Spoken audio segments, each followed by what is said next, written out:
Hola, ¿qué tal amigos? Soy Margot Cortázar y los invito a que nos acompañen a este programa de jóvenes en TV3.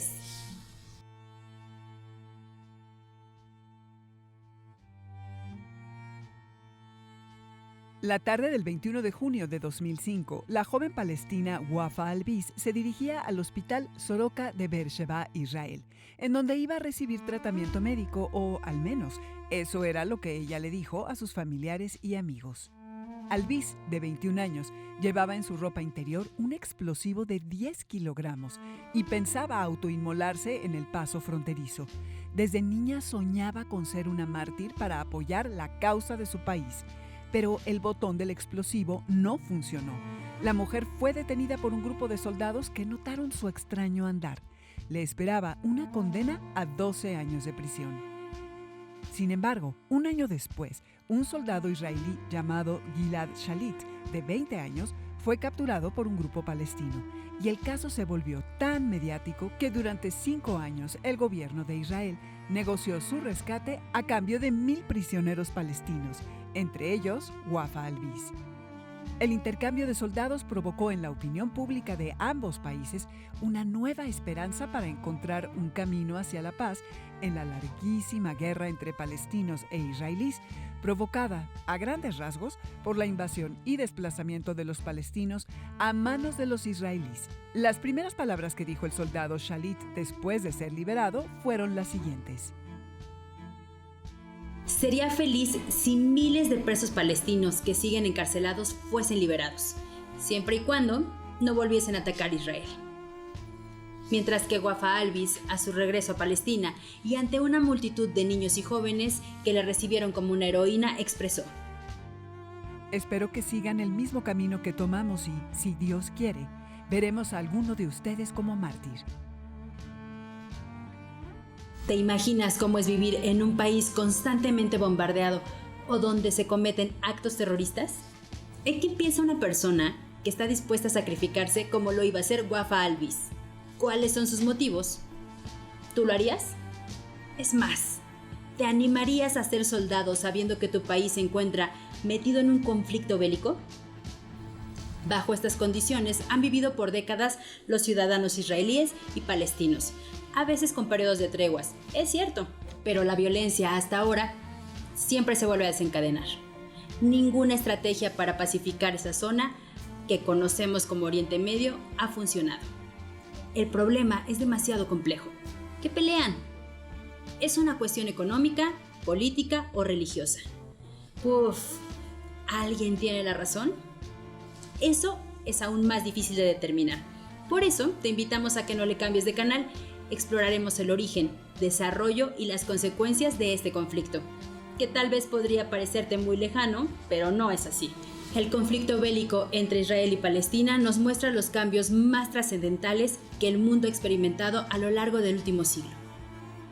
Estás sintonizando Conciencia Histórica y este es tu programa El pasado no ha pasado. Conéctate. Yo soy Margot Cortázar. Comenzamos.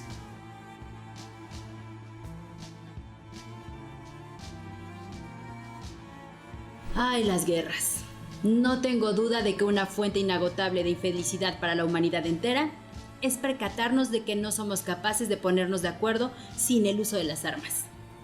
Hoy nadie duda de un principio básico, muy básico, que hasta parece bastante obvio. Las personas nacemos libres e iguales. Al menos así debe ser. ¿Te has encontrado con alguien que piense diferente? Bueno, pues esto no siempre fue así. Hubo una época en que la esclavitud era justificada, con supuestos derechos divinos otorgados a monarcas y nobles. Los franceses, impulsados por las ideas de los filósofos de la Ilustración, se rebelaron contra estos determinismos y armaron la Revolución Francesa en el siglo XVIII. De esta gran revolución heredamos al final de cuentas las ideas de libertad, igualdad y fraternidad. Valores que todos buscamos se hagan realidad en nuestra sociedad. ¿Verdad? No creas que me estoy desviando del tema de los judíos y palestinos. Esto es fundamental, pues a partir de la Revolución Francesa, en Europa se genera el Estado Nacional moderno, es decir, una nueva forma de entidad e identidad política. que se contrapone a los viejos estados monárquicos. Los estados nacionales buscaron homogeneizar a la población bajo una misma cultura, una misma lengua, una misma ideología y religión. Ya sabes por dónde vamos. Creo que sí. Las comunidades de judíos, que ya desde hace mucho tiempo formaban parte de minorías en diferentes regiones y países de Europa, y que incluso habían sido víctimas de exclusión, destierros y masacres históricas, no participaron en esa homogeneización de la construcción de los estados nacionales. Sugerencia: échale una leída a la obra del Mercader de Venecia de William Shakespeare, para que te hagas una idea más clara de la problemática y de dónde viene. También hay una adaptación cinematográfica por si lo prefieres. Entre los casos de antisemitismo, como se le llama la actitud hostil contra los judíos, se encuentra uno muy importante, el del capitán del ejército francés Alfred Dreyfus, quien en 1894 fue acusado de filtrar documentos secretos a los alemanes, lo que se consideró como alta traición. La pena era la cadena perpetua. Aunque existían pruebas de la inocencia de Dreyfus, el capitán fue condenado en un par de ocasiones, situación que prácticamente dividió a Francia en dos bandos, los que creían en su inocencia y los que simplemente lo veían como culpable, ante todo por su origen judío. ¿Recuerdas lo de libertad, fraternidad e igualdad? La cuestión es que este caso provocó revueltas y malestar social en Francia. Incluso el famoso escritor Émile Zola escribió un notable texto en defensa de Dreyfus. El proceso Dreyfus funcionó también como una especie de detonante para que se fortaleciera la idea de unificar a los judíos dispersos por toda Europa. Así, en 1897, en Basilea, Suiza, se celebró el primer Congreso Sionista, impulsado por la figura de Theodor Herzl, periodista y escritor que promovió la idea de un Estado judío, con un territorio propio, considerado como el padre espiritual del movimiento sionista.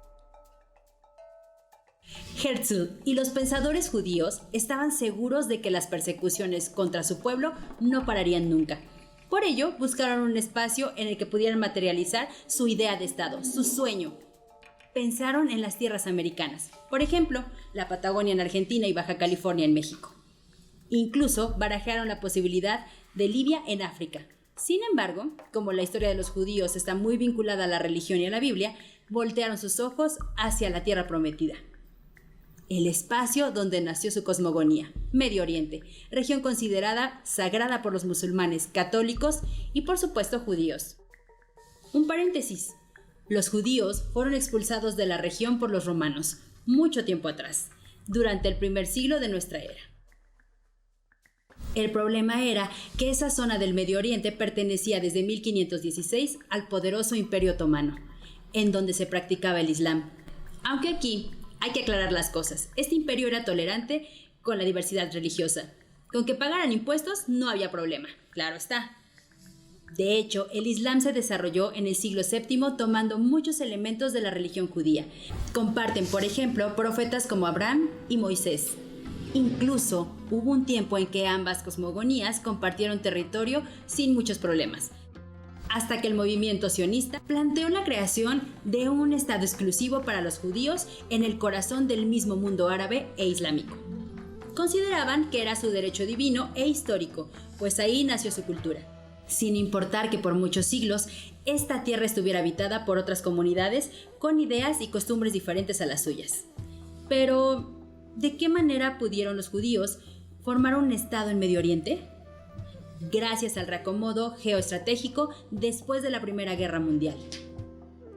Recordemos, el Imperio Otomano cayó durante la Gran Guerra y el Reino Unido recibió en 1917 el mandato de la Liga de las Naciones para administrar el territorio de lo que hoy se llama Palestina, aunque desde la época del Imperio Romano ya se le conocía con este nombre, pero no de manera oficial. La especialista en Medio Oriente, la doctora Marta Tawil, nos ayudará a comprender mejor este tema tan importante.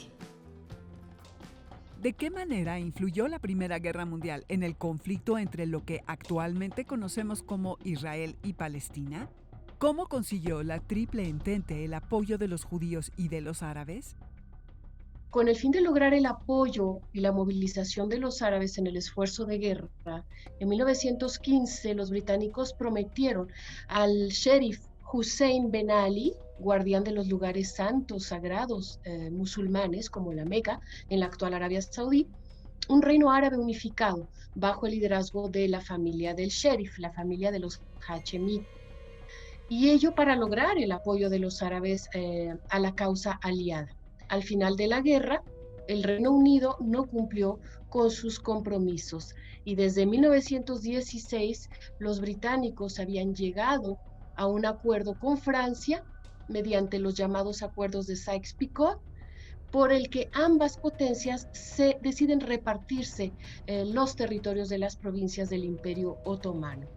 Esto va a terminar con el sueño del Estado árabe. ¿Qué intereses económicos y estratégicos tuvieron las grandes potencias en la zona de Oriente Medio? Entre 1918 y 1929, el mundo árabe fue muy importante para Europa, sobre todo como una fuente de materias primas.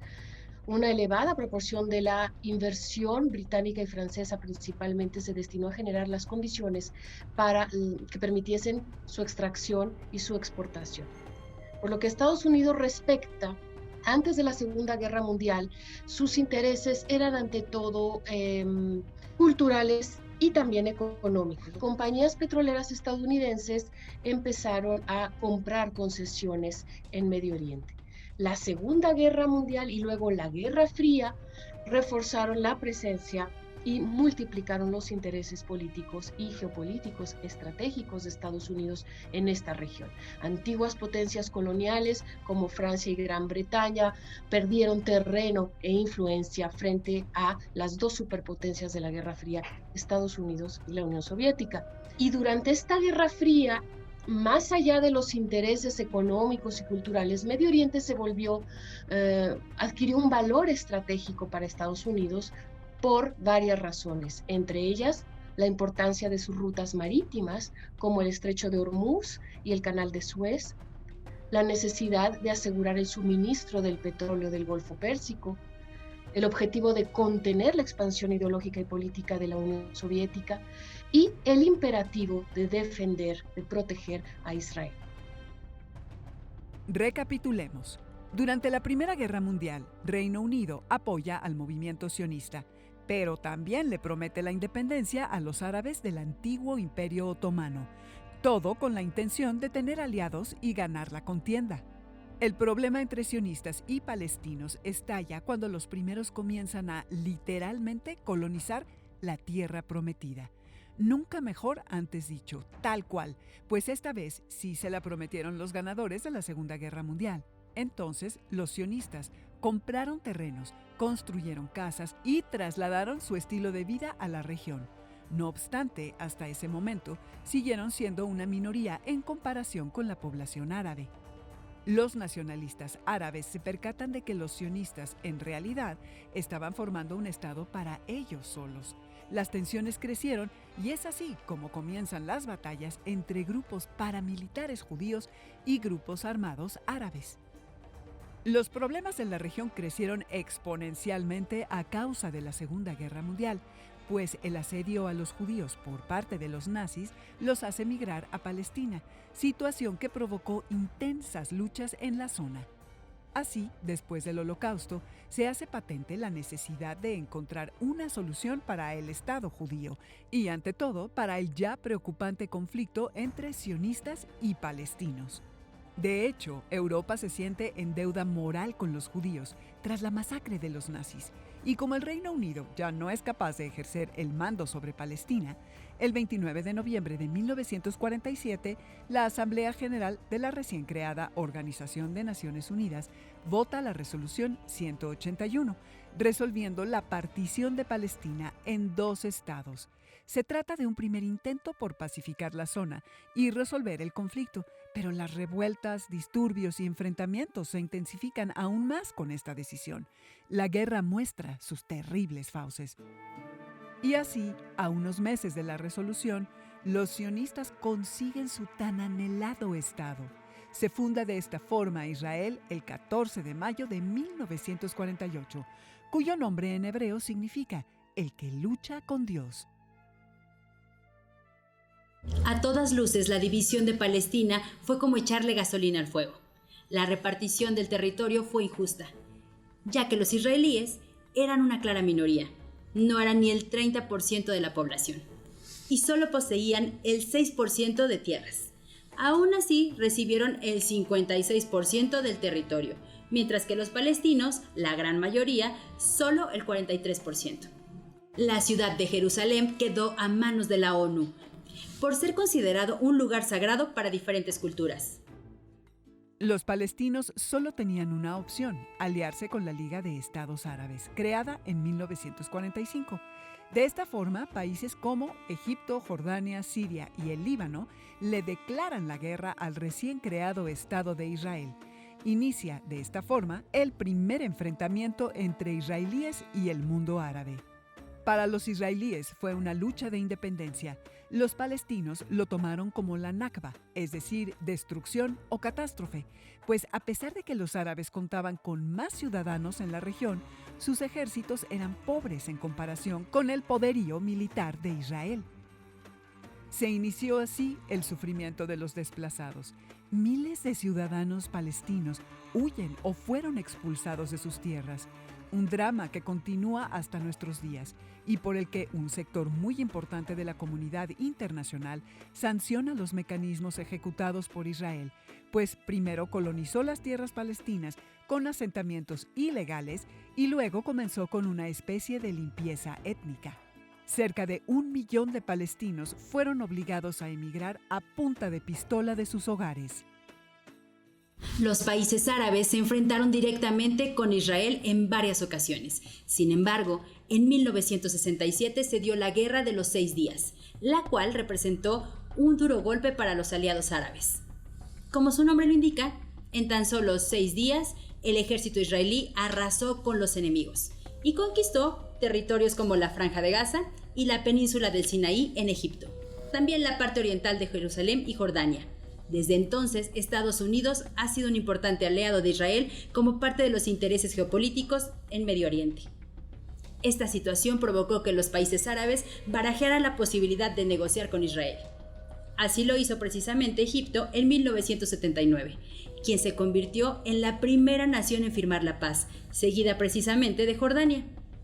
Y aunque Palestina creó por esas fechas la Organización para la Liberación de Palestina, conocida como la OLP, la Guerra de los 6 días fue un parteaguas para que se dieran las primeras negociaciones de paz.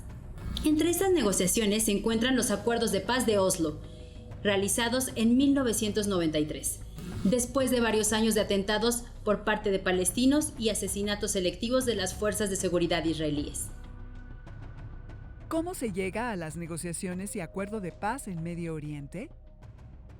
La conferencia inaugural para la paz, que se abrió en Madrid el 30 de octubre de 1991, dio el inicio a estas negociaciones multilaterales para la paz árabe-israelí.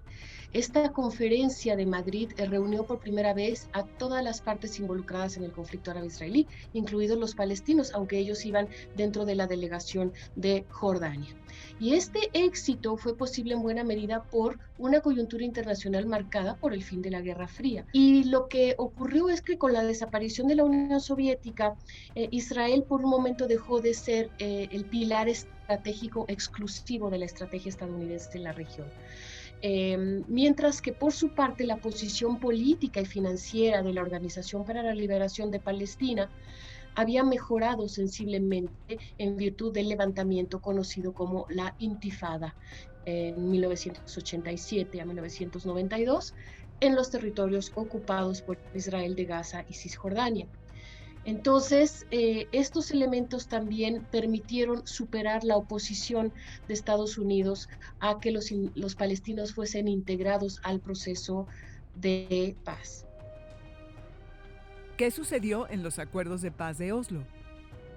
El 13 de septiembre de 1993, el representante de la Organización para la Liberación de Palestina, la OLP, Yasser Arafat, y el gobierno israelí del primer ministro Yitzhak Rabin del Partido Laborista, firmaron la primera etapa de los acuerdos de Oslo. El concepto central de las negociaciones de paz palestino-israelíes y de esos acuerdos de Oslo fue el concepto del autogobierno, esto es, el establecimiento de una autoridad palestina autónoma, interina, por un periodo transitorio de 5 años, de 94 a 1999.